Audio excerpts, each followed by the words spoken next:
So today we'll be taking BPS 184 Unit 2 and 3. ഇന്നലെ unit 1 എടുത്തിട്ടുണ്ടായിരുന്നു. Today will be taking BPIS 184 logistic management unit 2 and 3 ആണ് ഇന്ന് എടുക്കുന്നത്. Unit 2 പറയുന്നത് logistic management conceptual framework, scope and importance.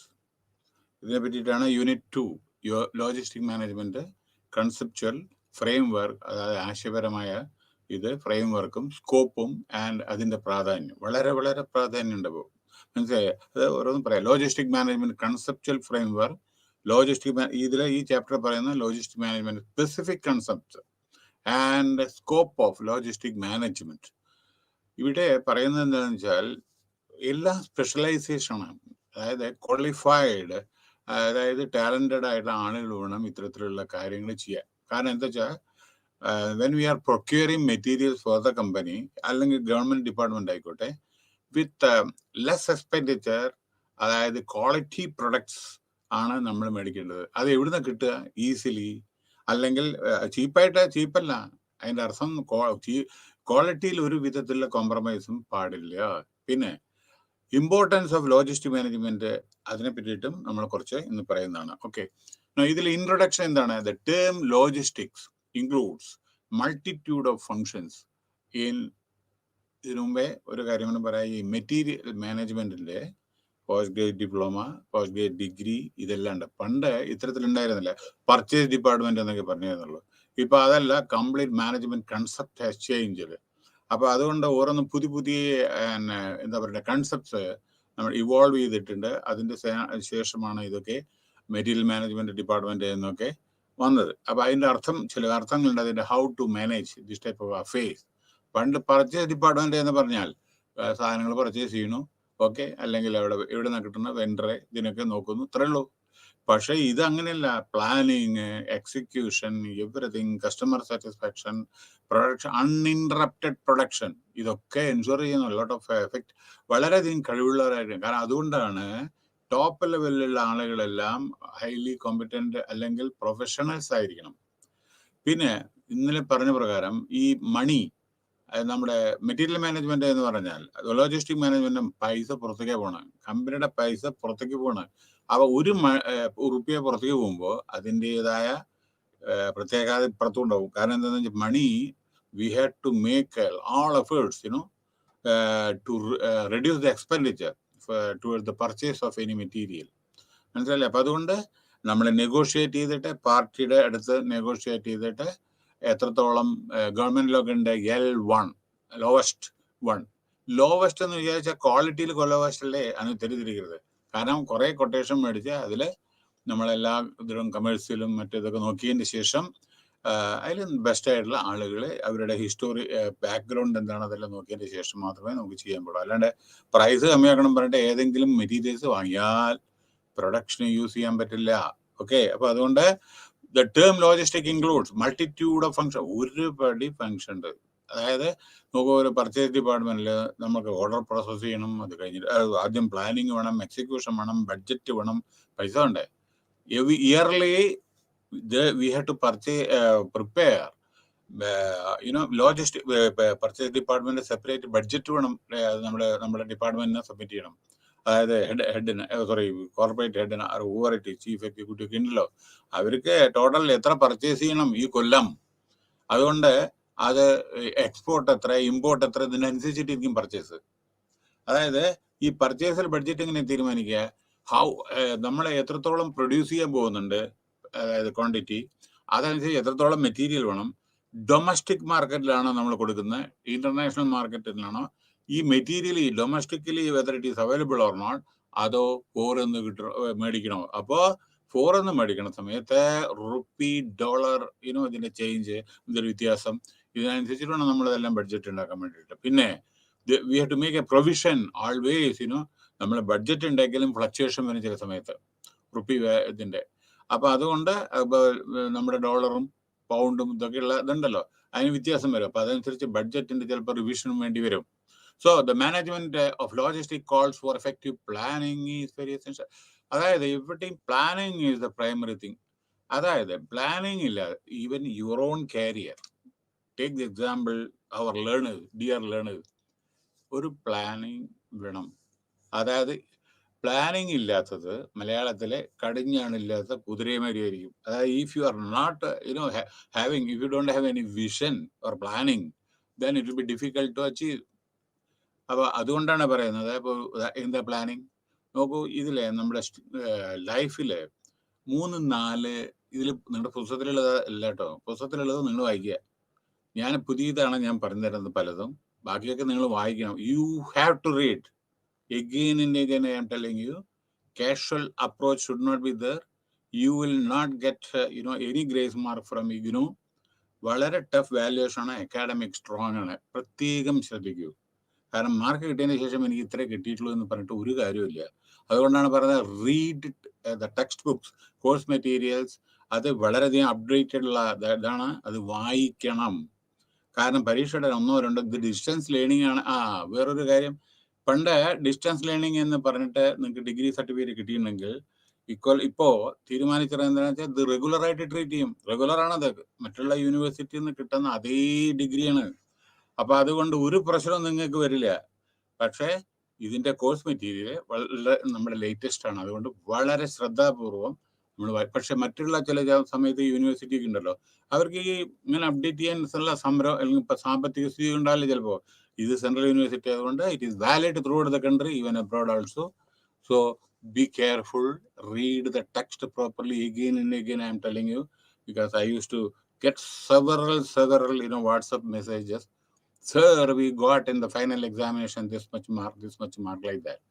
We are helpless because unless you write, then mark ആരവിന് കിട്ടാത്തരെ നിങ്ങൾ എഴുതട്ടെ. അപ്പൊ ഈ ചില സാധാരണ ഈ ഡിസ്റ്റൻസ് ലേണിങ്ങിലൊക്കെ നമ്മളെ പണ്ട് എന്താണെന്ന് വെച്ചാൽ പരീക്ഷയുടെ 2-3 ദിവസം മുമ്പേ കൊണ്ട് വായിക്കാൻ തുടങ്ങും അല്ലേ? അതൊന്നും പറ്റില്ല. ഇത് പുസ്തകം, ഈ ടെക്സ്റ്റ് ബുക്ക് വളരെ വളരെ ഡീപ്പായിട്ടുള്ളതാണ്, മനസ്സിലായില്ലേ? അതുകൊണ്ട് വായിക്കൂ, ഇൻഫർമേഷൻ, അതായത് നിങ്ങളുടെ നോളജ് വർദ്ധിപ്പിക്കൂ.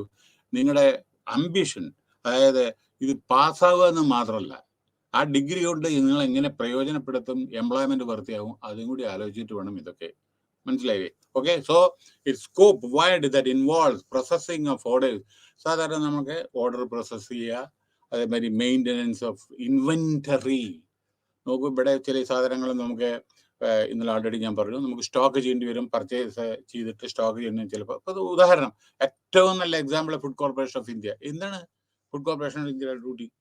അതായത് നമ്മുടെ പട്ടാളമുണ്ട്, ആർമി, നേവി, എയർഫോഴ്സ്, എത്ര അറിയാമോ? ഏകദേശം രണ്ടും കൂടി കൂട്ടിയിട്ട് 9 മുതൽ 12 ലക്ഷം വരെ നമ്മുടെ ജവാന്മാരുണ്ട്. ഇവർ ഭക്ഷണം വേണ്ടേ? ഈ അതേമാതിരി മറ്റുള്ള സ്റ്റേറ്റിൽ. പിന്നെ ഗോതമ്പ് നോർത്തിനാണ് വിളയണമെന്ന് വെച്ചാൽ സൗത്തിലില്ലല്ലോ. പക്ഷെ നമുക്ക് ഗോതമ്പ് ഇവിടെ കിട്ടുന്നില്ല. അതെല്ലാം ഫുഡ് കോർപ്പറേഷനാണ് ചെയ്യുന്നത്, സപ്ലൈ ചെയ്യുന്ന ഡിഫറെന്റ് സ്റ്റേറ്റ്സ്. ഈ ഫുഡ് കോർപ്പറേഷന്റെ ഇത് പാർലമെന്റ് അപ്രൂവ് ചെയ്ത കോർപ്പറേഷനാണ് ഗവൺമെന്റ് ഓഫ് ഇന്ത്യയുടെ. അപ്പൊ അതുകൊണ്ട് ഇത് അവർ സ്റ്റോർ ചെയ്യുന്നു. എന്നിട്ട് എവിടെ ഷോർട്ടേജ്, അപ്പൊ നമുക്ക് ഉദാഹരണം ഫ്ലഡ്, മറ്റുള്ള വേറെ എന്തെങ്കിലും നാച്ചുറൽ കലാമിറ്റീസ് ഉണ്ടെങ്കിൽ supplying as per the instructions received from the central government. But they are supplying to the state government, മനസ്സിലായില്ലേ? ഈ ഫുഡ് കോർപ്പറേഷൻ അവർ ഓരോരോ സ്റ്റേറ്റ് ഗവൺമെന്റിന് നമ്മൾ അവർ കൊടുക്കും. അതാണ് പിന്നെ റേഷൻ കടയിലൊക്കെ കിട്ടുന്നത്. അപ്പോൾ inventory is very very essential. കാരണം എന്താണെന്ന് വെച്ചാൽ ഗോതമ്പ്, അരി, ഇതൊക്കെ ഓരോരോ സീസണല്ലേ വളരും. ഇത് നമുക്ക് എപ്പോഴും ആവശ്യമില്ല, ഇത് ഭക്ഷണം എന്ന ആവശ്യമല്ലേ? അപ്പൊ അതനുസരിച്ചിട്ട് ചില സമയത്ത് കൃഷി ചെയ്യാൻ പറ്റുമോ?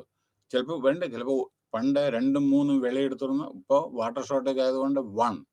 അപ്പോൾ ഷോർട്ടേജ് അവിടെ വരുന്നു, മനസ്സിലായി? അപ്പോൾ നമുക്ക് സ്റ്റോക്ക് വേണം. അതേമാതിരി ട്രാൻസ്പോർട്ടേഷൻ ഇവിടെയാണ് പ്രധാനം. പിന്നെ നമ്മുടെ ഈസിയസ്റ്റ് വേ, ഷോർട്ടസ്റ്റ് റൂട്ടില്, ചീപ്പർ റേറ്റില് ട്രാൻസ്പോർട്ടേഷൻ. പക്ഷേ ട്രാൻസ്പോർട്ടേഷൻ ശ്രദ്ധിക്കണേ, ചീപ്പർ റേറ്റ് എന്ന് പറഞ്ഞാൽ അത് ചിലപ്പോൾ പ്ലെയിനിലായിരിക്കണം, ചിലപ്പോൾ ഷിപ്പിലായിരിക്കും, ചിലപ്പോൾ ട്രക്കിലായിരിക്കും. അങ്ങനെയൊക്കെയുള്ള ചില, അത് ഏതിൽ വേണമെന്ന് അത് നിങ്ങൾ തീരുമാനിക്കുക. ഓക്കെ, ആരാണ് കമ്പനി അതനുസരിച്ച് ട്രാൻസ്പോർട്ട് ചെയ്യണം.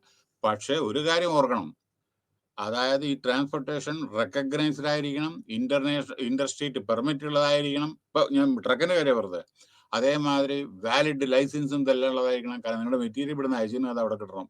അത് timely delivery has to be ensured. So reputation of the transport company is also very, very essential. Okay, material handling and packaging.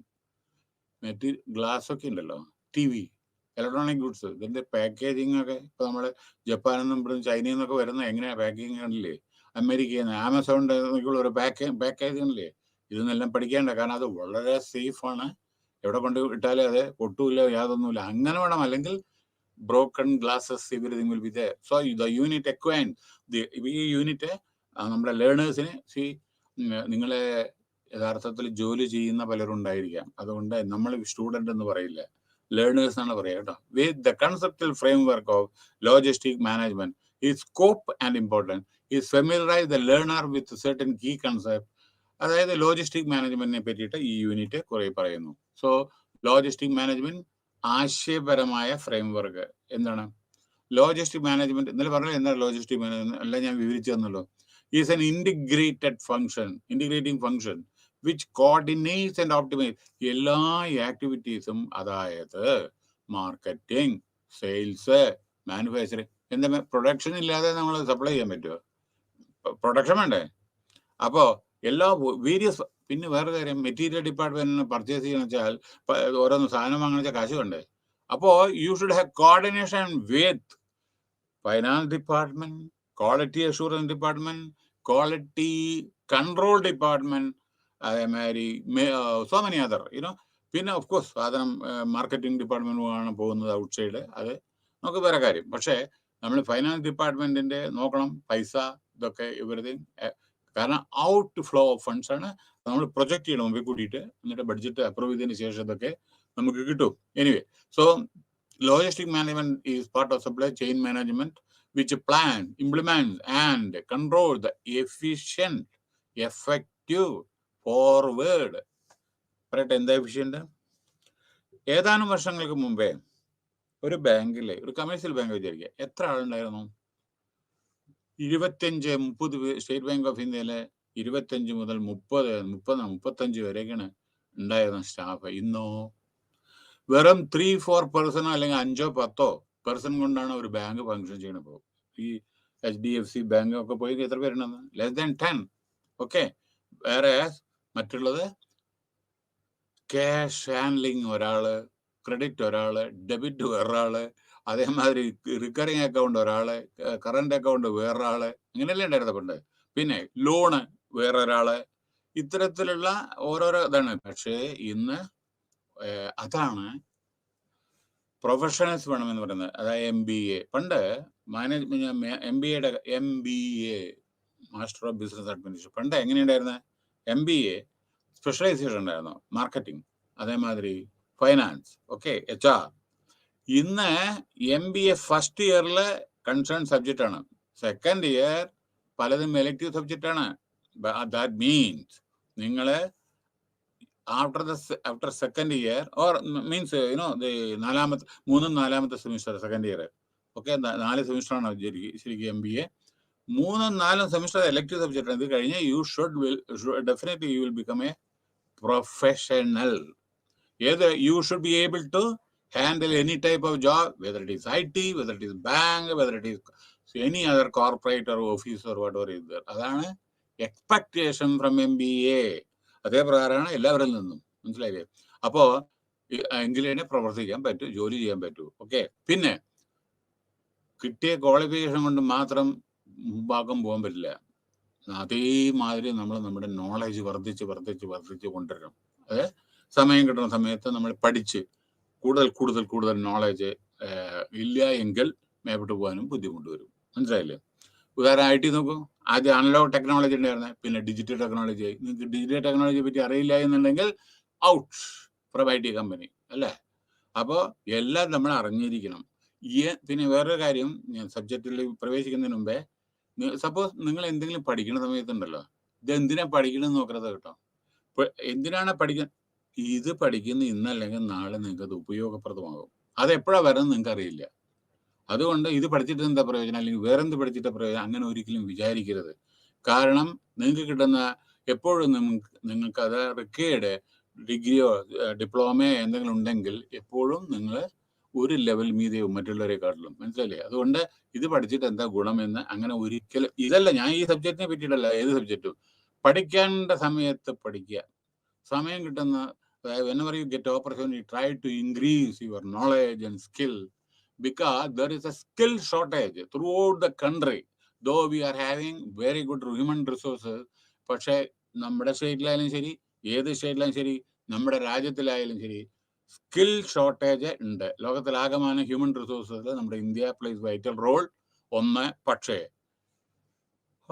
വളരെയധികം റിക്വയർഡ് സ്കില്ല് പലർക്കും ഉണ്ടോ എന്ന് ദൈവത്തിന് മാത്രമേ അറിയൂ. കാരണം കോളേജസ് ഉണ്ട്, യൂണിവേഴ്സിറ്റീസ് ഉണ്ട്, ഇതൊക്കെ ഉണ്ട്. പക്ഷേ അവിടുന്ന് ലക്ഷക്കണക്കിലുള്ള വരുന്ന കുട്ടികൾ അത്ര പലരും റിക്വയർഡ് നോളജ് ആൻഡ് സ്കിൽ ഉണ്ടോ എന്നുള്ളത് ഒരു ക്വസ്റ്റ്യൻ മാർക്കാണ്.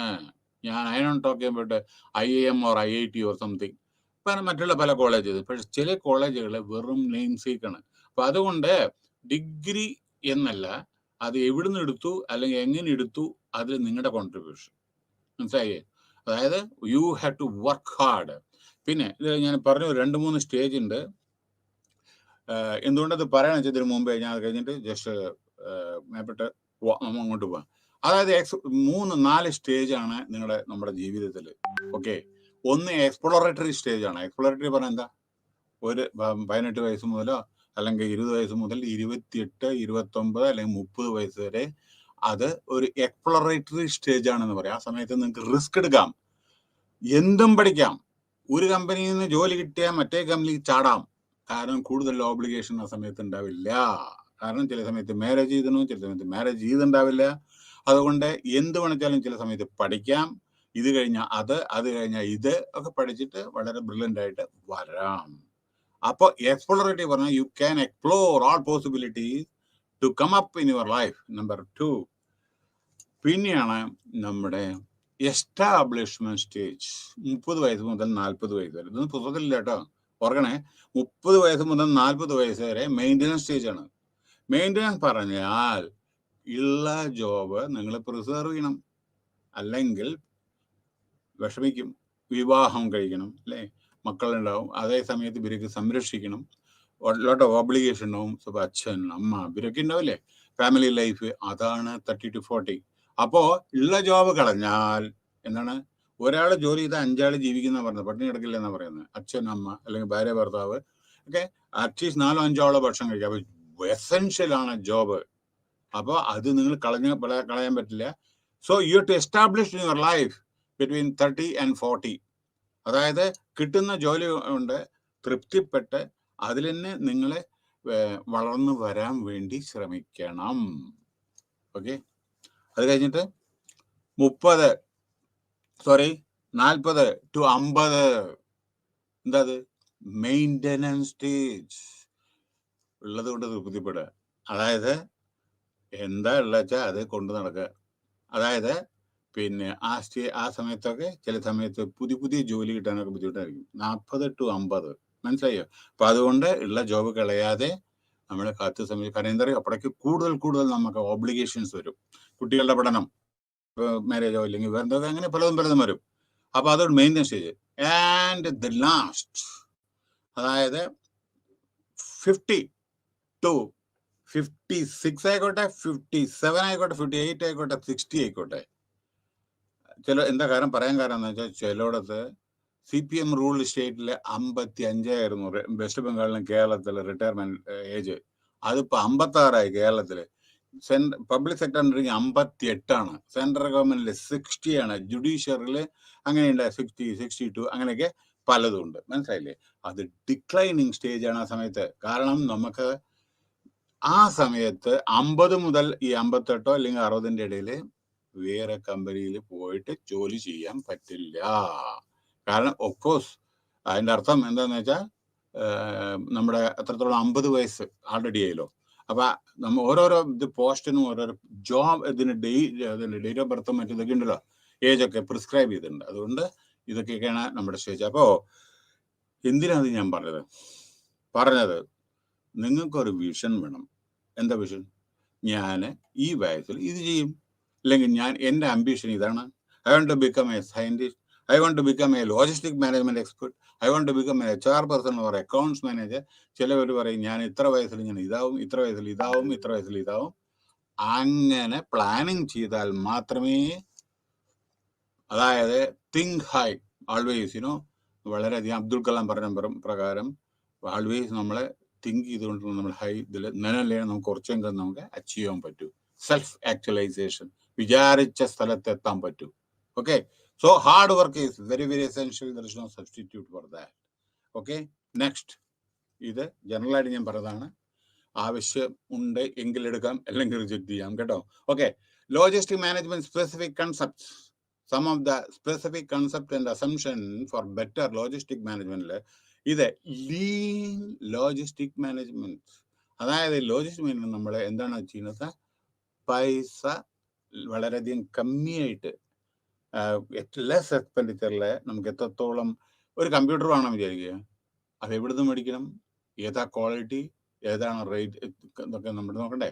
അപ്പൊ ലീൻ ആയിട്ടുള്ള അധികം കുറച്ച് പിന്നെ കൺട്രോൾ ചെയ്തിട്ട്, എന്താണ് ഒരു ലീൻ ഓർഗനൈസേഷൻ പറഞ്ഞാൽ, കൂടുതൽ അതായത് ഹെവി, ടോപ്പ് ടു ഹെവി ആവാതെ ലീൻ ഓർഗനൈസേഷൻ എന്ന് വെച്ചാൽ എന്താണ് അറിയോ? ഈ ലീൻ ഓർഗനൈസേഷൻ പറഞ്ഞ, അതായത് പണ്ട് എങ്ങനെ ഉണ്ടായിരുന്നു, മാനേജിങ് ചീഫ് ചെയർമാൻ, അതിന്റെ താഴെ സപ്പോസ് മാനേജിങ് ഡയറക്ടർ താഴെ ജനറൽ മാനേജർ, ഒരു ജനറൽ മാനേജർ വേറെ ജനറൽ മാനേജർ റിപ്പോർട്ട് ചെയ്യും, ഒരു മറ്റേ ജനറൽ മാനേജർ മറ്റേ. BHEയിൽ അങ്ങനെ ഉണ്ടായിരുന്നു ഒരു സംഭവം. ജനറൽ മാനേജർമാർ തമ്മിൽ അടി, അതായത് ആർക്ക് റിപ്പോർട്ട്, ഒരേ പൊസിഷൻ ഒരേ ശമ്പളം. എന്താ കാരണം? ഈ പ്രൊമോഷൻ വഴി ഓർഗനൈസേഷനിൽ എല്ലാവർക്കും പ്രൊമോഷൻ കിട്ടും. അപ്പൊ എല്ലാവരും GMസോ അല്ലെങ്കിൽ മറ്റേ മാനേജേഴ്സോ എന്താ, അപ്പൊ അവിടെ ഒരു ക്ലാഷ് വരും. അത് ഓർഗനൈസേഷന് നല്ലതല്ല. അപ്പൊ അതുകൊണ്ട് എപ്പോഴും പ്ലാനിങ്ങിലൂടെ എത്ര പോസ്റ്റ് ഉണ്ടോ മുകളിൽ അതനുസരിച്ചിട്ടാണ്, ഇപ്പൊ ബാങ്കിലൊക്കെ ഉണ്ടല്ലോ, അതനുസരിച്ചിട്ട് നമ്മളെ പ്രൊമോഷനോ ഇതൊക്കെ ചെയ്യുമ്പോൾ റിക്രൂട്ട്മെന്റ്, അതായത് തോന്നിയ മാതിരി റിക്രൂട്ട്മെന്റ് ചെയ്താൽ മുകളിൽ തന്നെ കൺട്രോൾ ചെയ്യാൻ പറ്റില്ല. എത്രയോ അനുഭവങ്ങൾ ഞാനും കണ്ടിട്ടുണ്ട്. അതുകൊണ്ട് ഞാൻ പറയാണ്, ടോപ്പ് ടു ഹെവി ഒരിക്കലും പാടില്ല. ലീൻ ഓർഗനൈസേഷൻ, അതായത് ചെയർമാൻ മാനേജർ, നെക്സ്റ്റ് സപ്പോസ് നമ്മുടെ ജനറൽ മാനേജർ ഉണ്ടെങ്കിൽ അതിന്റെ താഴെ സീനിയർ മാനേജർ, ദെൻ ഡെപ്യൂട്ടി മാനേജറോ അല്ലെങ്കിൽ മാനേജറോ, അങ്ങനെ ആയിട്ട് വരാൻ പാടൂ. അപ്പൊ നമ്മുടെ ബാങ്ക് നോക്കൂ, ഞാൻ branch manager, area manager, okay, zonal manager, executive director, അങ്ങനെ ക്ലിയർ കട്ട് ഓർഗനൈസേഷൻ സ്ട്രക്ചർ ചെയ്ത്, അതാണ് വേണ്ടത്. പർച്ചേസിലും അങ്ങനെ വേണ്ട. ഓക്കെ, നോ എജിൽ, അതായത് ലോജിസ്റ്റിക് ചടുലമായ, എന്താ മലയാളത്തിൽ പറയാം, ലോജിസ്റ്റിക് ക്ലവറായിട്ടുള്ള ലോജിസ്റ്റിക്. ഇതിൽ പ്രധാനപ്പെട്ട ഒരു വേറെ കാര്യം കൂടി പറയാം, ഓർമ്മയിലൊക്കെ പറയാണ്. ഈ നമ്മൾ ഈ പർച്ചേസ് ചെയ്യുന്ന സമയത്ത് നമ്മളെന്തെങ്കിലും കൊട്ടേഷൻ എന്തെങ്കിലും ഉണ്ടെങ്കിൽ ഇത് ഡൈവേർട്ട് ചെയ്യരുത് മറ്റുള്ളവരോട്. നിങ്ങളുടെ സ്റ്റാഫ് സീക്രസി മെയിൻറ്റെയിൻ ചെയ്യണം. ഈ വരുന്ന കൊട്ടേഷൻ്റെ ഫിഗേഴ്സോ ഇതൊന്നും മറ്റുള്ളവർക്ക് അത് പറഞ്ഞു കൊടുക്കരുത്, കാരണം അവരും അതേമാതിരി കോട്ട് ചെയ്യും. മനസ്സിലായില്ലേ? അപ്പോൾ ക്ലവറായിട്ട് ലോജിസ്റ്റിക് മാനേജ്മെന്റ് വേണം, എഫിഷ്യൻ്റ് ആയിട്ട്. കാരണം നമ്മൾ എന്താ ചെയ്യുന്നത് മറ്റുള്ളവർ അറിയേണ്ട ആവശ്യമില്ലല്ലോ. നമ്മൾ നമ്മുടെ കമ്പനിക്ക് വേണ്ടിയിട്ടല്ല ചെയ്യുന്നത്. അത് അപകടകരമായിട്ട് വരും ചില സമയത്ത്. കാരണം നമ്മുടെ ഡിപ്പാർട്ട്മെന്റിൽ തന്നെ ചിലപ്പോൾ അറിയാലോ. അപ്പൊ അതുകൊണ്ട് ഇവിടുത്തെ മെസ്സേജ് വേറെയുള്ളവർ കൊടുത്താൽ അവർ കോട്ട് ചെയ്യുന്നത് ഡിഫറെൻ്റ് ആയിരിക്കും, വ്യത്യാസം വരും. മനസ്സിലായില്ലേ? അപ്പൊ അതാണ് ഒന്ന്. പിന്നെ റീസൈലന്റ് ലോജിസ്റ്റിക് മാനേജ്മെന്റ്, പിന്നെ ഗ്രീൻ ലോജിസ്റ്റിക് മാനേജ്മെന്റ് ഉണ്ട്. ഓക്കെ, അതെന്താ ഗ്രീൻ ലോജിസ്റ്റിക് മാനേജ്മെന്റ് നോക്കിക്കോളൂ. ഗ്രീൻ ലോജിസ്റ്റിക്, ബാക്കിയൊക്കെ വായിക്കൂ. ഗ്രീൻ ലോജിസ്റ്റിക് മാനേജ്മെന്റ് അതായത് minimise the ecological impact. Paper വായിക്കുന്നുണ്ടാവില്ല ഇന്നലെ, എന്താണ് നമ്മുടെ പ്രൈം മിനിസ്റ്റർ മോഡിജി എന്താ പറഞ്ഞത്, ബാലി അല്ലെ, ഇന്തോനേഷ്യ. അതായത് very, very, very serious condition world over, climatic condition we are going to face. Okay, hot ആയിട്ട് ഐസ് മെൽറ്റ് ചെയ്തിട്ട് സീ ലെവൽ മേപ്പെട്ട് ലാൻഡ് സ്ലൈഡിങ്, അത് ഇത് ലോട്ട് ഓഫ് നാച്ചുറൽ കലാമിറ്റീസ്. അപ്പൊ എങ്ങനെ നമ്മൾ കൈകാര്യം ചെയ്യണം? യുദ്ധം, യുക്രൈൻ നോക്കിക്കോളൂ, അതിനെ പറ്റിയിട്ടൊന്നുമല്ല പ്രൈം മിനിസ്റ്റർ പറഞ്ഞില്ല നമ്മുടെ മോഡിജി. പിന്നെ അതുകൊണ്ട് എന്തെല്ലാം നാശനഷ്ടങ്ങള് വന്നിട്ട്, അതൊക്കെ ഇനി രണ്ടാമത് ആ കെട്ടിപ്പടുക്കണം, രാജ്യം കെട്ടിപ്പടുക്കണം എന്നുണ്ടെങ്കിൽ എത്ര സമയമെടുക്കുന്നത് ദൈവത്തിൽ പോലും അറിയില്ല. ഏതാ യുക്രൈൻ്റെ ഒക്കെ നശിച്ചു പോയി, റോഡും എല്ലാം ഇലക്ട്രിക് ഇത് കംപ്ലീറ്റ് എല്ലാം തെർമൽ പവർ സ്റ്റേഷൻസ് എല്ലാം പോയി. പിന്നെ അപ്പോൾ അതെല്ലാം ഡാം ഇതിൻ്റെ ഓരോരോ മറ്റേ റോഡ് ഇതില്ലേ വാഹന സൗകര്യങ്ങളോ ഒന്നുമില്ല. അപ്പോൾ അതെല്ലാം രണ്ടാമത് നടക്കണം. അപ്പോൾ എന്തിനാ അത് പറയുന്നത്? യുദ്ധം ഇവിടെ അല്ലേ ഉണ്ടായത്, ഇപ്പോഴല്ലേ ഉണ്ടായത്. ഞാൻ പറഞ്ഞ ഹിരോഷിമ നാഗസാക്കിയിൽ പുല്ല് പോലും മുളക്കല്ല ഇപ്പോഴും. ഹിരോഷിമ നാഗസാക്കി അന്ന് ബോംബിട്ടത് ഇതാണ്. അപ്പോൾ ഈ ക്ലൈമറ്റിക് കണ്ടീഷൻ ഉണ്ടല്ലോ, അതിൽ ശ്രദ്ധ കേന്ദ്രീകരിച്ചിട്ടില്ലെങ്കിൽ വളരെ വളരെ ബുദ്ധിമുട്ട്. അതാണ് ഇപ്പോൾ ഇലക്ട്രിക് ഓട്ടോ, ട്രെയിൻ, നമ്മുടെ പണ്ട് നോക്കൂ നമ്മുടെ തീവണ്ടി, സ്റ്റീം എൻജിൻ, അത് കഴിഞ്ഞിട്ട് നമ്മുടെ ഡീസൽ എൻജിനായി, അതുമാതിരി മറ്റുള്ള അങ്ങനെ പലതുമായി.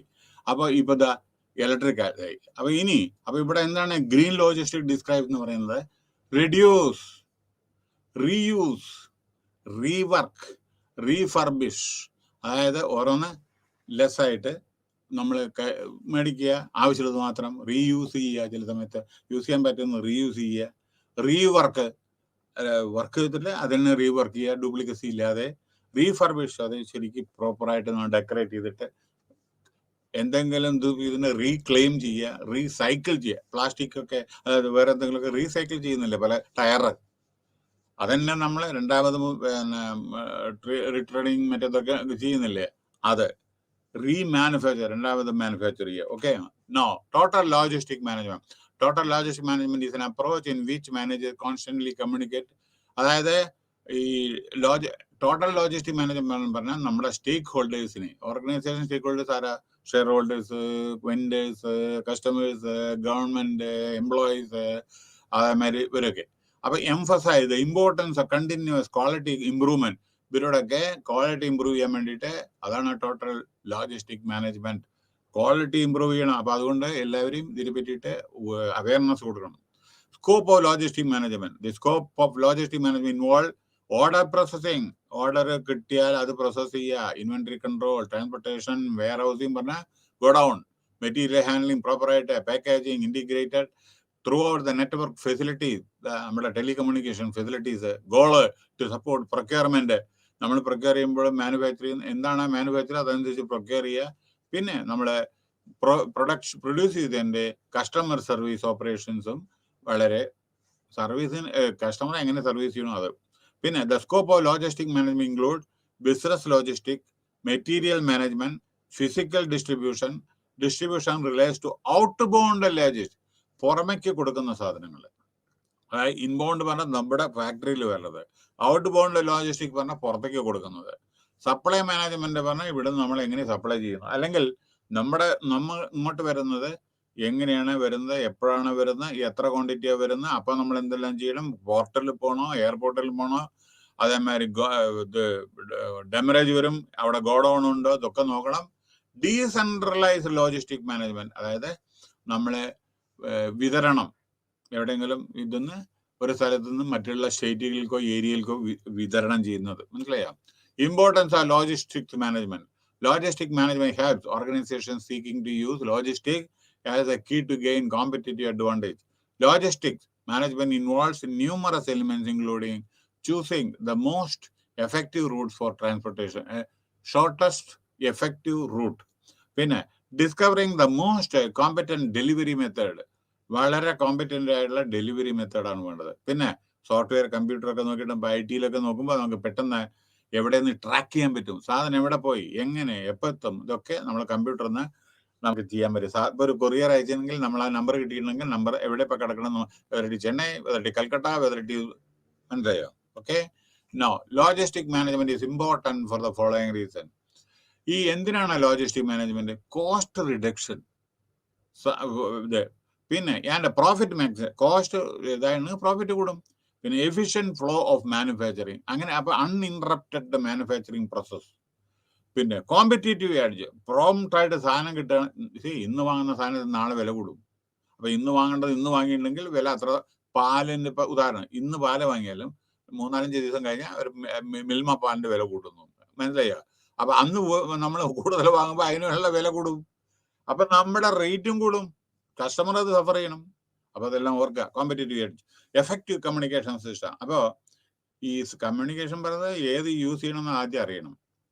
ടെലിഫോണിൽ പറ്റുമോ, ചിലത് ടെലിഫോൺ പറ്റില്ല, ചിലത് നമ്മൾ ഇമെയിൽ കൊടുക്കണം, ചിലപ്പോൾ നമ്മൾ ഫാക്സ് കൊടുക്കണം. അങ്ങനെ സൗണ്ട് ഇൻവെന്ററി മാനേജ്മെന്റ് ഇന്നലെ പറഞ്ഞതാണത്. അപ്പോൾ logistic management is only about managing goods manufactured by the companies. Okay, it is the business process that starts with the flow of material from the supplies manufacturing house then to the customer through the distribution channel. നമ്മൾ ഉണ്ടാക്കിയ സാധനങ്ങൾ കസ്റ്റമർക്ക് എങ്ങനെയാണ് കൊടുക്കുന്നത്? Distribution channel. ചിലതൊക്കെ നമ്മുടെ clearing agent അതൊക്കെ ഇല്ലേ, ഓരോ സാധനങ്ങളല്ലേ. അങ്ങനെ പല മീഡിയ വഴിയാണ് നമ്മൾ കാര്യങ്ങൾ ചെയ്യുന്നത്. അതേമാതിരി നമ്മുടെ ഇപ്പോൾ ഈ ഡൽഹിയിലും മറ്റേതൊക്കെ ഉള്ള മാരുതി കാറ്, ഓരോ സ്ഥലത്തും ഡീലറുണ്ട്. ഡീലറല്ലേ നമുക്ക് കൊടുക്കുന്നത്, അവിടെ നിന്നല്ലേ നമ്മൾ മേടിക്കുന്നത്. അപ്പൊ അതൊരു ചാനലല്ലേ, അല്ലാണ്ട് മാരുതി പ്ലാന്റ് നിന്നാണ് കാറ് വരുന്നത്, അല്ലല്ലോ. അപ്പൊ ഓരോരോ സ്റ്റേറ്റിലും ഓരോരോ ഏജന്റ് ഒക്കെ ഉണ്ടല്ലോ, ഏജന്റ് മാത്രമല്ലേ വരുന്നത്. So logistic management include the planning, implementation and controlling the efficient and effective flow. പറഞ്ഞല്ലോ, സ്റ്റോറേജ് പറഞ്ഞല്ലോ, and the point of consumption. പിന്നെ നമ്മൾ ഇത് പ്രൊഡ്യൂസ് ചെയ്യുമ്പോൾ ഇതിന്റെ കൺസംഷൻ എത്ര ആളുകൾ കസ്റ്റമർ വാങ്ങുമോ എന്നും കൂടി ഓർക്കണ്ടേ. നമ്മളിപ്പോൾ എന്തെങ്കിലും പ്രൊഡ്യൂസ് ചെയ്താൽ അത് കസ്റ്റമർ എത്ര വാങ്ങും, എത്ര കസ്റ്റമർ ഉണ്ടെന്നും കൂടി അറിയണ്ടേ, എന്നിട്ടല്ലേ ഇത് ചെയ്യുക. പിന്നെ സപ്ലൈ ചെയിൻ മാനേജ്മെന്റ്, SCM, അത് അടുത്ത യൂണിറ്റിൽ വരുന്നുണ്ട്. Is an integrating function with primary responsible for linking major business functions and business processes within the, അടുത്ത യൂണിറ്റിൽ വരുന്നുണ്ട്. അപ്പൊ കൂടുതൽ പറയാം. And across companies into a cohesive and high performing business model. Supply chain എന്ന് പറഞ്ഞാൽ വാങ്ങുന്നതും കൊടുക്കുന്നുള്ള ചെയിൻ, അതാണ്. അത് അടുത്ത യൂണിറ്റിൽ വരുന്നുണ്ട്, അപ്പൊ പറയാം. With across the companies into all the logistic management activities noted above, as well as manufacturing operations, and it drives coordination of process and activity with and across marketing, sales, product design, finance and information technology. Okay, ഇതൊക്കെ ആവശ്യമാണ്. പൈസ ആവശ്യമാണ്. Design, okay, product design ചെയ്യണ്ടേ. അപ്പോൾ നമ്മുടെ വാച്ചാണെന്ന് വെച്ചാൽ അതിൻ്റെ ഇതില്ലേ, സെയിൽസ്, അതേമാതിരി IT നമ്മൾ പ്രോപ്പറായിട്ട് യൂട്ടിലൈസ് ചെയ്യണം. So this is unit number 2.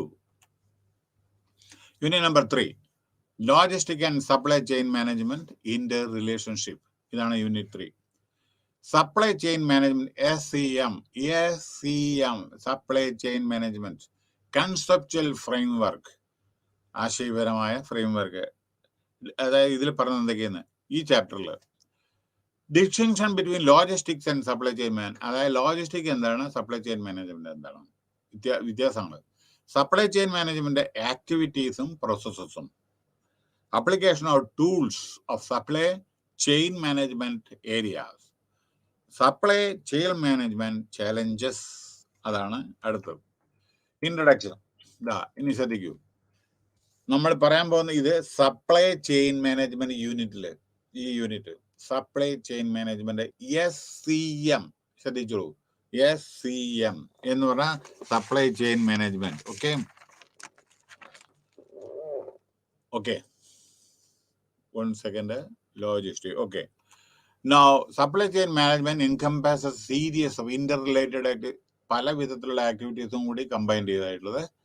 അതായത് സാധനങ്ങൾ വരുന്നതും പോകുന്നതും സ്റ്റോറേജ് ചെയ്യുന്നതും റോ മെറ്റീരിയൽസും പിന്നെ പ്രൊഡക്ഷന് വേണ്ടി യൂസ് ചെയ്യുന്ന പ്രൊഡക്റ്റ്, അതായത് ക്വാണ്ടിറ്റി, അതായത് പ്രൊഡക്ഷൻ പർപ്പസിന് വേണ്ടിയിട്ട് നമ്മൾ എത്രത്തോളം നമ്മളെ യൂസ് ചെയ്യുന്നു, അതായത് വർക്ക് ഇൻ പ്രോഗ്രസ്, ഇൻവെന്ററി, അതായത് എവിടെ എത്തി നമ്മുടെ finish goods from point of origin two point of consumption. Okay, SCM, supply chain management, has a lot of activities related to industrial engineering. Industrial എഞ്ചിനീയറിങ്ങിന് വളരെയധികം അതേമാതിരി കുറെ ആക്ടിവിറ്റീസ് ഉണ്ട് ഇവരുടെ. System engineering, logistic and information technology. Supply chain management is an umbrella concept that links together multiple process. അനവധി process ഉണ്ട് ഈ supply chain management, ഇതൊക്കെ വരുന്നുണ്ട് പിന്നീട്. Storage and flows of goods, സാധനങ്ങൾ വരുന്നതും സാധനങ്ങൾ പോകുന്നതും. And services and information within the overall supply chain, ഇതെല്ലാം ഇതിൻ്റെ ഉള്ളിൽ അടങ്ങിയതാണ്.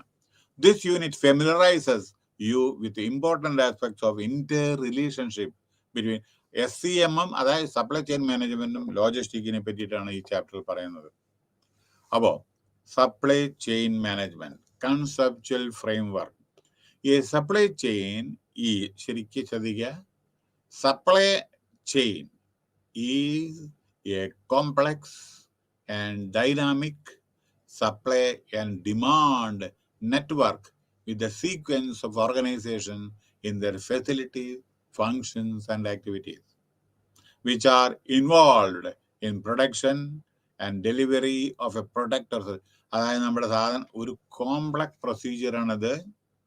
നമുക്ക് എന്തെങ്കിലും വേണമെങ്കിൽ ഇവിടെ നിന്ന് കിട്ടുക, ഇന്ത്യയിൽ നിന്ന് കിട്ടുമോ, മദ്രാസിൽ നിന്ന് കിട്ടുമോ, അല്ലെങ്കിൽ കൽക്കട്ടയിൽ നിന്ന് കിട്ടുമോ, വേറെ എവിടെ നിന്നും കിട്ടുമോ, അല്ലെങ്കിൽ ഫോറിൽ നിന്ന് കിട്ടുമോ, അതൊക്കെ അറിയണ്ടേ.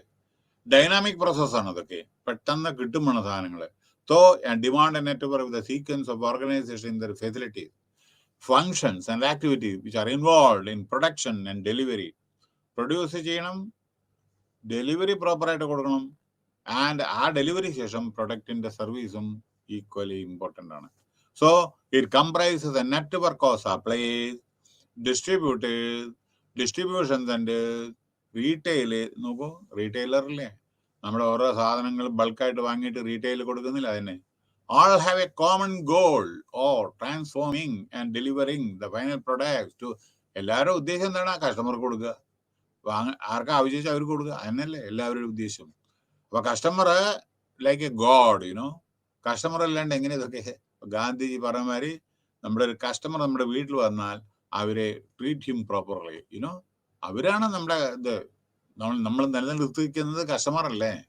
Okay, so supply chain management is an integrating function for linking major business functions and processes within and across company. കമ്പനിയുടെ പ്രോസസ്സിലും across the കമ്പനീസും പിന്നെ യൂണിഫൈഡ് വളരെ നല്ല പെർഫോമിംഗ് ആയിട്ടുള്ള ഒരു ബിസിനസ് മോഡലാണ് സപ്ലൈ ചെയിൻ മാനേജ്മെന്റ്. എല്ലാം അങ്ങോട്ട് ഒരു കോംപ്ലക്സ് ആയിട്ടുള്ള ഒരു പ്രൊസീജിയറാണത്. Okay, it includes. അപ്പൊ എന്താണ് സപ്ലൈ ചെയിൻ മാനേജ്മെന്റിൽ ഇൻക്ലൂഡ് ചെയ്യുന്നത്? Logistic management activities, manufacturing operation, production operation, and coordinating process. എല്ലാം കോർഡിനേറ്റ് ചെയ്യണ്ടേ? എല്ലാ ഡിപ്പാർട്ട്മെന്റും, മാർക്കറ്റിങ്ങും, പർച്ചേസും, ഫൈനാൻസും, പിന്നെ ഹ്യൂമൻ റിസോഴ്സ് HR ഡിപ്പാർട്ട്മെന്റ് വേണ്ടേ, പ്ലാനിങ് ഡിപ്പാർട്ട്മെന്റ് വേണ്ടേ, കോർഡിനേഷൻ, ഫൈനാൻസ് ഡിപ്പാർട്ട്മെന്റ് കാശ് കൊടുക്കാൻ വേണ്ടേ ഇതൊക്കെ.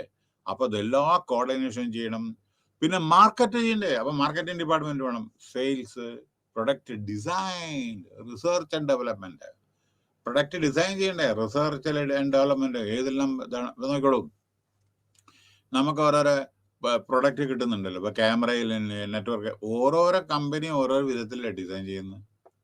ഓരോരുത്തര കാറ് നോക്കൂ, മാരുതി കാറ് മാതിരിയാണോ മറ്റേ കാറ് മാതിരിയാണോ നമ്മുടെ ഇത് എന്താ പറയണ്ടത്, ഈവൻ വോക്സ് വാഗൺ ഓർ വേറെ പല ജാപ്പാനീസ് മെയ്ഡ് കാറ് ഒക്കെ ഡിസൈൻ ഡിഫറെന്റ് ആണ്. അപ്പോൾ sales of product, design, finance and പിന്നെ competitive price, finance, information technology. See distinction between logistics and supply chain management. ശ്രദ്ധിച്ചോളൂ, വളരെ പ്രധാനപ്പെട്ടത്. ഇതിൽ ക്വസ്റ്റ്യൻ വരുന്നതാണ്, രണ്ടും ലോജിസ്റ്റിക്കും സപ്ലൈ ചെയിൻ മാനേജ്മെന്റും തമ്മിൽ വ്യത്യാസം.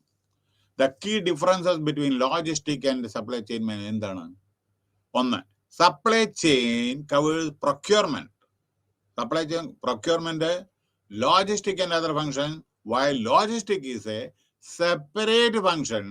Logistic that focuses on product movement between suppliers, stores and customers. അപ്പൊ എന്താ പറഞ്ഞത്? മറ്റേത് procurement, logistics and other functions, while logistic is a separate function that focuses on product movement between suppliers and the customers. B, logistic refers to the movement, storage and flow of goods, services, information inside and outside the organization. SCM, അതായത് supply chain management, is the movement and integration of supply chain. Supply chain ഓരോ ഇതുണ്ടല്ലോ, ഓരോ process and activities in a way to ink major business process within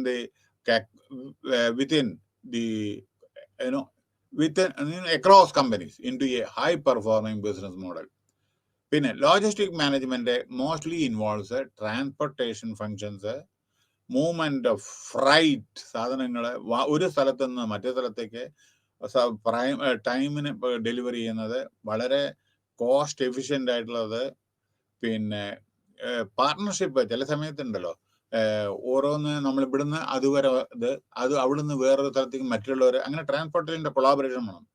so the main aim of logistic is meeting customer requirement for their satisfaction. Main reason എന്താണ്? കസ്റ്റമറെ satisfy ചെയ്യുക. So the main objective of supply chain management is to gain a substantial competitive advantage. ശ്രദ്ധിച്ചോളൂ, logistic is അതിന്റെ purpose എന്താണ്? Customer requirement for the satisfaction. പക്ഷേ objective of supply chain management is to gain a substantial competitive advantage. Supply chain management controls a broader number of functions and focuses on achieving customer satisfaction, maximizing profit in a long-term manner, encompassing the management of supply and demand, control over cost allocation, and all collaborative partnership. A single organization is involved on logistics, while these are multiple organizations in SCM, supply chain management. SCL അല്ല, supply chain management. Supply chain management is a new concept as compared to logistics. ഇത് പുതിയ concept ആണ്. പണ്ട് logistic പറഞ്ഞ purchase department ആണ്, പഴയതാണ്. So while logistics is an activity, logistic is an activity within the supply chain management.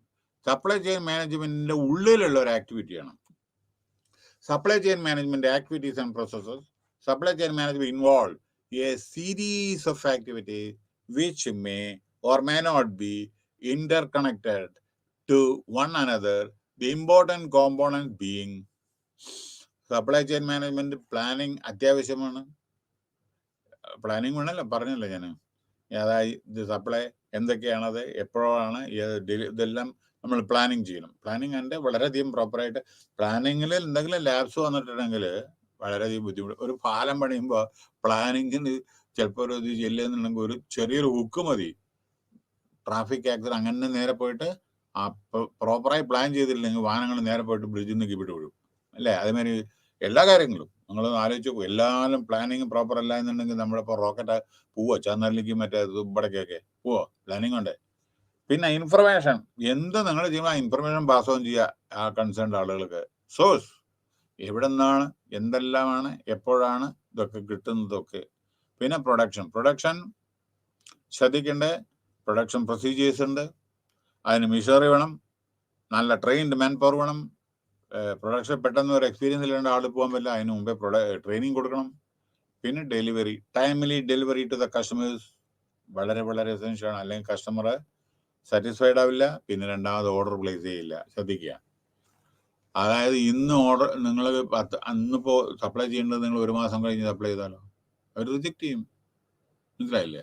Reject ചെയ്യും. ഇപ്പോൾ ഉദാഹരണം ഇന്നലെ നടന്നൊരു സംഭവം പറയാണ്. ഈവൻ ഒരു ബർത്ത്ഡേ പാർട്ടിക്ക് വേണ്ടിയിട്ട് 7:30 മണിക്ക് നമ്മൾ കേക്ക് ഓർഡർ ചെയ്തു. ഞാനൊരു ഉദാഹരണം പറയണ, ഒരു കേക്ക്, വലിയ ഒരു കേക്ക്, കാരണം എല്ലാ ഗസ്റ്റിനും വിളിച്ചിട്ടുണ്ടായിരുന്നു. എൻ്റെ വീട്ടിലത്തെ കാര്യം പറയണം. അപ്പൊ ഈ ഡെലിവറിയുടെ കാര്യം ഞാൻ പറയണേ കേട്ടോ.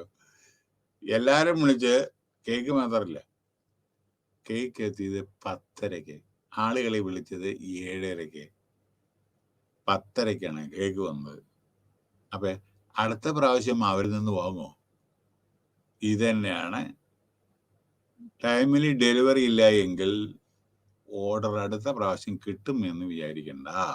മനസ്സിലായേ? ഇതിൽ ഞാൻ നിങ്ങൾ പെട്ടെന്ന് സ്ട്രൈക്ക് ചെയ്യുന്ന എക്സാമ്പിളാണ് ഞാൻ പറഞ്ഞത്. ഞാൻ ഇന്നത്തെ കാര്യം. അപ്പൊ ഡെലിവറി പ്രോപ്പർ അല്ല എന്നെങ്കിൽ ഇന്ന് കിട്ടണം, 10 ദിവസം കഴിഞ്ഞിട്ട് കിട്ടിയിട്ട് എന്താ കാര്യം? നമ്മളിപ്പോ ഒരു ഗോൾഡ് സ്മിത്ത് താലി, അപ്പോൾ മാരേജിന് ഒരു താലി ഉണ്ടാക്കാൻ വേണ്ടി പറഞ്ഞു വിചാരിക്കുക. ഒരു താലി പിന്നെ നമ്മള് എന്തായാലും പറയാ, താലിമാലയ്ക്ക് ഒരു താലി. ഇത് ടൈമിൽ കിട്ടിയിട്ട് ഇന്ന് മാരേജ് ആണെന്ന് വെച്ചാൽ നാളെ കിട്ടിയിട്ട് എന്താ കാര്യം? ഇന്നല്ലത് വേണ്ട, അപ്പൊ ഇന്ന് മാരേജ് ആണ്, താലി കിട്ടണോ വിചാരിക്കും. അത് 2 ദിവസം കഴിഞ്ഞിട്ട് ഇയാൾ കൊണ്ടുവന്ന് വെച്ചാൽ എന്തായാലും പ്രയോജനം. അപ്പോ അങ്ങനെ ചെയ്താൽ അടുത്ത ഒരു ഓർഡർ അവന് കിട്ടില്ല പിന്നീട്. അത് മാത്രമല്ലല്ലോ, ഇത് സ്പ്രെഡ് ചെയ്യും. ഈ ന്യൂസ് സ്പ്രെഡ് ചെയ്താൽ പിന്നെ അവനെ ബ്ലാക്ക് ലിസ്റ്റ് ചെയ്യും.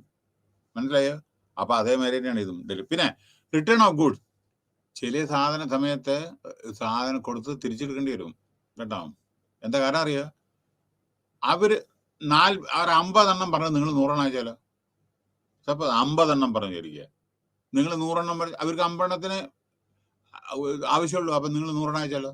അത് തിരിച്ചെടുക്കാനുള്ള കഴിവും വേണ്ടേ നിങ്ങൾക്ക്? ഒന്ന്. പിന്നെ റിട്ടേൺ ഓഫ് ഗുഡ്സിൽ പ്രത്യേകം ശ്രദ്ധിച്ചോളൂ ഒരു കാര്യം. നല്ലൊരു എക്സാമ്പിൾ ഞാൻ പറഞ്ഞുതരാം. നാനോ കാറ്, നമ്മുടെ രത്തൻ ടാറ്റയുടെ നാനോ കാറ് ഇറങ്ങിയപ്പോൾ ഇതേമാതിരി ബോംബെയിലെ എക്സ്പ്രസ് ഹൈവേയിൽ ഓടിക്കുന്ന സമയത്ത് തീ പിടിക്കാൻ തുടങ്ങി, എഞ്ചിനിൽ തീ പിടിക്കാൻ തുടങ്ങി. അപ്പോൾ ഒരു കാറ് അത് കഴിഞ്ഞിട്ട്, അത് ഇറങ്ങിയ സമയത്താണ് കേട്ടോ, ഇപ്പോഴത്തെ കാര്യമല്ലേ പറഞ്ഞത്. ഞാൻ ഒരു ഉദാഹരണമാണ്, ഇതൊക്കെ ഉദാഹരണം നിങ്ങൾക്ക് പെട്ടെന്ന് മനസ്സിലാവാൻ വേണ്ടിയിട്ടാണ് പറയുന്നത്. പെട്ടെന്ന് എഞ്ചിന് തീ പിടിക്കാൻ തുടങ്ങി, അല്ലെങ്കിൽ ഫയർ ആയിട്ട് കാണാൻ തുടങ്ങി. അത് കഴിഞ്ഞിട്ട് കുറെ കഴിഞ്ഞിട്ട്, അതിനർത്ഥം നിങ്ങൾ വാങ്ങണ്ടെന്നാൽ ഇപ്പോഴും യാതൊരു പ്രശ്നമില്ല കേട്ടോ, പഠിക്കണ്ട. അപ്പോ ഇത് കഴിഞ്ഞിട്ട് പിന്നെ ഒരു ഇൻസിഡന്റ് ഇതേമാതിരി ഉടനടി എന്തോ പ്രശ്നമുണ്ട്. അതായത് അപ്പോൾ ഇറങ്ങിയുള്ളൂ മാർക്കറ്റിൽ. ഓർക്കണം, ടാറ്റയുടെ പ്രൊഡക്റ്റാണ്. ടാറ്റയുടെ പിന്നെ പ്രൊഡക്റ്റിനെ പറയേണ്ട ആവശ്യമില്ലല്ലോ. ഓക്കെ, എല്ലാം ക്വാളിറ്റി പ്രൊഡക്ട്സ് ആണ്. 100-100ഓളം കമ്പനികൾക്ക് ഓൾഡസ്റ്റ് ഇൻഡസ്ട്രിയൽ ഹൗസ് ആണ് ടാറ്റ. വളരെ മോസ്റ്റ് റിലയബിൾ ആണ്. അവരുടെ എല്ലാം നമ്പർ വണ്ണിലാണ് പോകുന്നത്. പലതും TCS നമ്പർ 1 ആണ്. എല്ലാം ഹോട്ടൽസ് ആയിക്കോട്ടെ വളരെ ഫേമസ് ആണ്. അപ്പോൾ ഒരു ഫോറിനർ ഇന്ത്യയിൽ വന്നിട്ട് ടാറ്റയുടെ പ്രൊഡക്റ്റ് മാത്രമേ യൂസ് ചെയ്തിട്ടുണ്ടായിരുന്നുള്ളൂ. ഫോറിനിൽ നിന്ന്, ഇംഗ്ലണ്ടിൽ നിന്ന് വന്നിട്ട്, ബ്രിട്ടനിൽ നിന്ന് വന്നിട്ട് നമ്മുടെ തിരിച്ചു പോകുന്നത് വരെ, അവിടെ ഇറക്കുന്നത് വരെ ടാറ്റയുടെ പ്രൊഡക്റ്റ് മാത്രമേ യൂസ് ചെയ്യുള്ളൂ. എങ്ങനെയത്? ഒന്ന്, അവിടുന്ന് പ്ലെയിൻ കയറി എയർ ഇന്ത്യ ടാറ്റയുടെ ഇതും ഇപ്പോഴും അത് അല്ലേ ഇറങ്ങി. പോയ കാറ് ബെൻസ് കാറും ടാറ്റ ബെൻസിൻ്റെ ആയിരുന്നു എയർപോർട്ടിലേക്ക്. അപ്പം അതിലിരുന്നു വന്നു, കാറിൽ വന്നു, താമസിച്ചു താജ്മഹൽ ഹോട്ടല് ബോംബെയിൽ. താജ്മഹൽ ഹോട്ടൽ ടാറ്റയുടെയാണ്. ഭക്ഷണം അവിടെ നിന്നാണ്. അത് കഴിഞ്ഞ് വേറെ ഉള്ള സൈറ്റിങ് ടാറ്റയുടെ വണ്ടിയാണ് ഉപയോഗിച്ചിരുന്നത്. അത് കഴിഞ്ഞ് പർച്ചേസ് കഴിഞ്ഞാൽ ടാറ്റ ടെക്സ്റ്റൈൽസ് ഉണ്ട്, മനസ്സിലായോ? ടാറ്റ ടെക്സ്റ്റൈൽസ് ഉണ്ട്. അപ്പോൾ തിരിച്ചു പോകുമ്പോഴും ഇതേമാതിരിയുള്ള എയർ ഇന്ത്യയിൽ ആണ് അയാൾ പോയത്. പോകുന്നത് വരെ അദ്ദേഹം ഉപയോഗിച്ചത് ടാറ്റയുടെ പ്രോഡക്റ്റ് ആണ്. എന്താ അതിൻ്റെ അർത്ഥം? എന്താ അർത്ഥം? ടാറ്റ കമ്പനീസ് നോക്കൂ, അയറൺ സ്റ്റീൽ ആയിക്കോട്ടെ, ലോക്കോമോട്ടീവ് ആയിക്കോട്ടെ, എല്ലാം സോപ്പായിക്കോട്ടെ, വേറെന്തായിക്കോട്ടെ, എല്ലാം ഉണ്ട്. ഹോട്ടൽ എല്ലാം ഉണ്ട്. So return of good. അപ്പൊ ഇവിടെ എന്താ പറഞ്ഞാൽ, അങ്ങനെ തീ പിടിക്കാൻ തുടങ്ങിയ സമയത്ത് ഇതെല്ലാം വർക്ക്ഷോപ്പിലേക്ക് മാനേജ്മെന്റ് ഉടനടി നാനോ കാറെല്ലാം വർക്ക്ഷോപ്പിൽ തിരിച്ചയക്കാൻ പറഞ്ഞു. എന്താണ് സാറെന്ന് നോക്കാൻ വേണ്ടിയിട്ട് എല്ലാ കാറും വെരി വെരി പ്രോംപ്റ്റ്. അതാണ് കസ്റ്റമർ സാറ്റിസ്ഫാക്ഷൻ. ഇങ്ങനെ കണ്ട ഉടനടി നോക്കുമ്പോൾ എന്താണ് കണ്ടത്? അതായത് ഈ കാറ് ടയർ ഉണ്ടല്ലോ, അപ്പോൾ അവർ ഫ്രീ സർവീസ് കൊടുത്തു. അത് കഴിഞ്ഞാൽ അതിൻ്റെ ടയറും ഇതൊക്കെ പിന്നീടൊക്കെ എല്ലാം ശരി. അപ്പോൾ റിട്ടേൺ ഓഫ് ഗുഡ്സ് ചില സമയത്ത് പല കാരണങ്ങളാൽ എക്സസ് ക്വാണ്ടിറ്റി അങ്ങനത്തെ കേട്ടിട്ടുണ്ടാവും. ചിലപ്പോൾ പറഞ്ഞ ക്വാണ്ടിറ്റി കൊടുത്തില്ലെങ്കിലോ നീ എന്നാ തിരിച്ചെടുത്ത് പറയും. അതായത് 100 എണ്ണം പറഞ്ഞ 5 എണ്ണം അയച്ചാലോ അപ്പോഴും തിരിച്ചു അയക്കാനുള്ള അതും മേടിക്കാനുള്ള സന്മനസ് വേണം. So supply chain management several processes. These include customer relationship management, customer relationship പറയണ്ടല്ലോ, പിന്നെ കസ്റ്റമർ സർവീസ് ചെയ്യണം. ഇപ്പൊ കമ്പ്യൂട്ടർ ആയിക്കോട്ടെ എന്തായിക്കോട്ടെ നിങ്ങൾ സർവീസ് ചെയ്യണ്ടേ, ആനുവൽ മെയിൻ്റനൻസ് വേണ്ടേ. പിന്നെ സപ്ലയർ റിലേഷൻഷിപ്പ്. നല്ല എന്താ സപ്ലയർ റിലേഷൻഷിപ്പ്? ആരാ സാധനം തരുന്ന അവരും റിലേഷൻഷിപ്പ് ആരെന്നാ മേടിക്കണം. എന്താ കാരണം വെച്ചാൽ കാശ് കൊടുക്കണം ഇങ്ങോട്ടെ സാധനം വാങ്ങിയാലേ, അല്ലെങ്കിൽ അടുത്ത പ്രാവശ്യം അവർ തരില്ല. അപ്പോ സപ്ലയർ ആരെന്നാണ് മേടിക്കുക വെച്ചാൽ നല്ല റിലേഷൻഷിപ്പ് വേണം. നമുക്ക് പ്രിയോറിറ്റി അവർ തരും. എങ്ങനെ? കാശ് ടൈമിൽ കൊടുക്കണം തിരിച്ച്, അല്ലെങ്കിൽ അവരുടെ മണി ബ്ലോക്ക് ആവില്ലേ. So supply manufacturing flow management. എന്താണ്? ഫ്ലോ പാടില്ല, പ്രൊഡക്ഷനിൽ ഫ്ലോ പാടില്ല, മനസ്സിലായില്ലേ? അതിൽ യൂസ് ചെയ്യുന്ന മെഷീനറി യാതൊരു മനുഷ്യന്റെ ഹ്യൂമൻ റിസോഴ്സിനും ഒക്കെ ഉള്ളത്. പിന്നെ demand, there should be requirement. Order ഉണ്ടെങ്കിലല്ലേ പറ്റൂ production. Order fulfilment timely fulfil ചെയ്യണം. പ്രൊഡക്റ്റ് ഡെവലപ്മെന്റ്, ഡിസൈൻ, അതായത് നമ്മുടെ റിസർച്ച് വളരെ അത്യാവശ്യമാണ്. പിന്നെ റിട്ടേൺസ് മാനേജ്മെന്റ് പറഞ്ഞാൽ ആൾറെഡി ഞാൻ പറഞ്ഞതാണ്. അടുത്ത് application of supply chain management tools areas. Supply tools help enhance the efficiency of logistic operation. There are many tools, techniques, strategies and platforms in logistics and supply chain management. These are useful in the following areas of supply chain management. ഒന്ന്, shipping status. കടലിൽ കൂടെയാണ് പോകുന്നത് വെച്ചാൽ ഈ ഷിപ്പില് എപ്പോഴാണ് ഇത് എങ്ങനെയാണ്, കണ്ടെയ്നറിലാണോ, ഏത് വിധത്തിലാണോ, ഇതെല്ലാം എല്ലാ എയർ കണ്ടീഷൻ ഫെസിലിറ്റി എല്ലാം ഉണ്ടാവില്ലേ. അപ്പോൾ അതെങ്ങനെയാണ്, ഇതെല്ലാം മറ്റുള്ള കസ്റ്റമർ ആരാണ് വാങ്ങുന്നത് വെച്ചാൽ അവരെ അറിയിക്കണം. ഓർഡർ പ്രോസസ്സിങ്, അതേമാതിരി നമ്മളിപ്പോൾ പോറുന്നാലും ശരി എവിടെ നിന്നാലും ഓർഡർ ടൈം നമ്മൾ പ്രോപ്പറായിട്ട് പിന്നെ കസ്റ്റമറുടെ സ്പെസിഫിക്കേഷൻ അനുസരിച്ചിട്ടായിരിക്കണം നമ്മൾ എക്സിക്യൂഷൻ, അല്ലെങ്കിൽ തിരിച്ചായിരിക്കും. സപ്ലയർ മാനേജ്മെന്റ് നമ്മൾ പറഞ്ഞാൽ ആൾറെഡി ഞാൻ പറഞ്ഞു. മാനേജിങ് ബിഡ്സ്, പിന്നെ നമ്മുടെ ബിഡിങ് നമ്മുടെ ഇതൊക്കെ അറ്റൻഡ് ചെയ്യുമ്പോൾ സ്പെൻഡിങ്, അതൊക്കെ പ്രോപ്പറായിട്ട് നമ്മൾ ടെൻഡറിൽ അറ്റൻഡ് ചെയ്യണം. കോട്ട് ചെയ്യുമ്പോൾ പ്രത്യേകം സൂക്ഷിക്കണം. നമ്മൾ ആവശ്യമില്ലാത്ത ക്ലോസ് കട്ട് ആൻഡ് പേസ്റ്റ് ചെയ്യരുത്. ഓരോരോ കമ്പനിക്കും റിക്വയർമെന്റ് ഡിഫറെന്റ് ആണ്. ലേബർ ലോസോ ടാക്സസോ ഇതൊക്കെ. അപ്പൊ ബിഡിൽ ഇതൊക്കെ പ്രോപ്പർ ആയിരിക്കണം. അത് ചെക്ക് ചെയ്തിട്ടേ ചെയ്യാൻ പാടും. അതിലെ ചില ഹൈഡ് ചെയ്ത പല ഫാക്ടർ ഉണ്ടാവും. അത് കമ്പനി അഫക്ട് ചെയ്യും ചില സമയത്ത്. മനസ്സിലായോ? അതായത് അവരുടെ ഓക്കെ. പിന്നെ വേറൊന്ന്, പിന്നെ കൊളാബറേഷൻ പോർട്ടൽ ടോൾസ്, അതായത് അനലൈസിസ് ആൻഡ് റിപ്പോർട്ടിംഗ്. ഞാൻ പറയാം എന്താണ്. ഇപ്പൊ ഉദാഹരണം ഞാൻ പറയാം. ഈ എവിടെ collaboration, demanding forecast, managing bids and spend. ഈ നമ്മൾ ടെൻഡർ ഫ്ലോട്ട് ചെയ്യുമ്പോൾ അതിലെ ക്ലോസ് പ്രത്യേകം ശ്രദ്ധിച്ചില്ലെങ്കിൽ നമ്മൾ ഭയങ്കര നഷ്ടത്തിൽ വരും. ഇപ്പൊ ഞാൻ ചെറിയ ഉദാഹരണം, ഒരു നമ്മുടെ ഇവിടെ എയർപോർട്ടിൽ, ഞാൻ കമ്പനിയുടെ പറയുന്നത്, ഇവിടെ എയർപോർട്ടിൽ ഒരു നമ്മുടെ ഇലക്ട്രിഫിക്കേഷന് വേണ്ടിയിട്ട് ഞാൻ വർക്ക് ചെയ്യുന്ന വേറെ ഒരു കമ്പനി, കൺസൾട്ടൻ്റ് ആയ ഒരു കമ്പനി ടെൻഡർ ഫ്ലോട്ട് ചെയ്തു. ടെൻഡർ ഫ്ലോട്ട് ചെയ്തപ്പോൾ അതിലിത് compliance of labour laws, we will follow labour laws as per whatever is there, we will comply with all labor laws എന്നെഴുതി. പോരെ വലിച്ചില്ലേ? അപ്പൊ അതാണ് ആരും ശ്രദ്ധിച്ചില്ല. പക്ഷേ ഓർഡർ ചെയ്ത സമയത്ത് ഇതെല്ലാം കഴിഞ്ഞ് നോക്കുമ്പോൾ ഈ ടെൻഡർ ഫ്ലോട്ട് ചെയ്യുമ്പോൾ എയർപോർട്ട് സെൻട്രൽ ഗവൺമെന്റ് ഉണ്ടായിരുന്നു, ഇപ്പൊ അത് പ്രൈവറ്റ് ആണ്. അപ്പൊ എന്താ പറ്റിയെന്ന് വെച്ചാൽ, നമ്മളെന്താ ചെയ്തതെന്ന് വെച്ചാൽ, സ്റ്റേറ്റ് ഗവൺമെന്റിന്റെ ലൈസൻസും മറ്റേ പല കാര്യങ്ങളും, ഷോപ്പ് ആൻഡ് ഷോപ്പിന്റെ മറ്റേ ലൈസൻസ് ആയിട്ട് ലേബർ ലൈസൻസ് ഒക്കെ എടുത്തു. അവസാനം പറഞ്ഞു ഇല്ല, നിങ്ങൾ സെൻട്രൽ ലൈസൻസ് എടുക്കണം. ഒന്നത്, രണ്ടാമത് സെൻട്രൽ ഗവൺമെന്റ് പേ കൊടുക്കണം, പോരെ എംപ്ലോയീസിന്.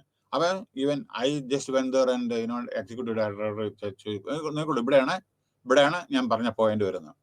ഞാൻ എക്സിക്യൂട്ടീവ് ഡയറക്ടറോട് നെഗോഷിയേറ്റ് ചെയ്ത സമയത്ത്, how can you ask us to pay central government wages to workers when they are deployed here and we have to follow the state rules? That is the law.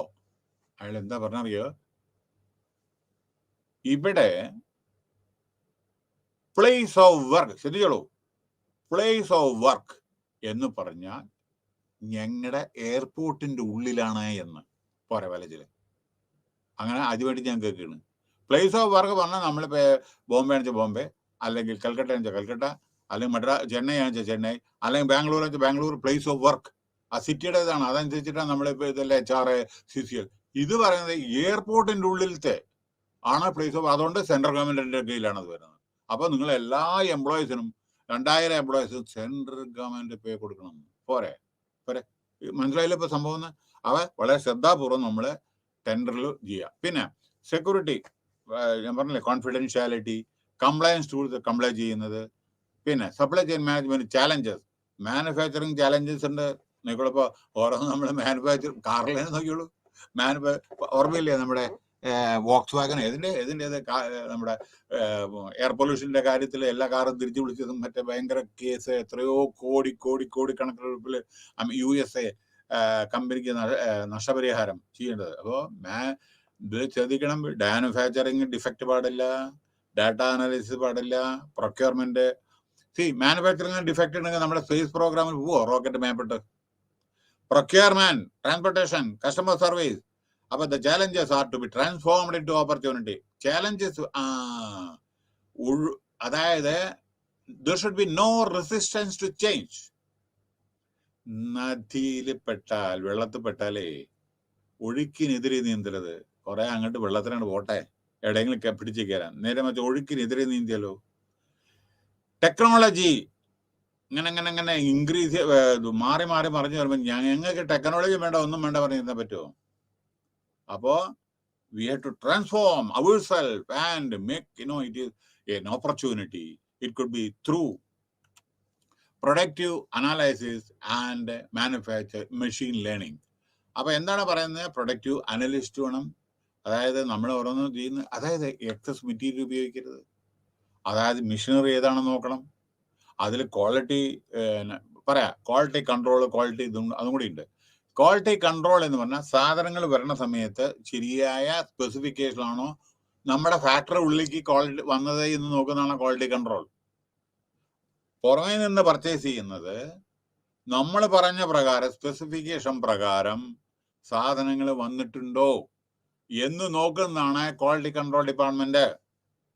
Quality assurance പറഞ്ഞാൽ നമ്മൾ എന്ത് produce ചെയ്തോ അത് കസ്റ്റമറിന്റെ specification പ്രകാരമാണോ, quality അവര് പറഞ്ഞ പ്രകാരമാണോ, അതിന്റെ height, wait, എല്ലാം length, ഇതെല്ലാം അവർ പറഞ്ഞ മാതിരിയാണോ, അത് നോക്കുന്നതാണ് ക്വാളിറ്റി അഷുറൻസ്. അതേ പ്രകാരമാണ് വെച്ചാൽ അവർ ക്ലിയർ ചെയ്യും.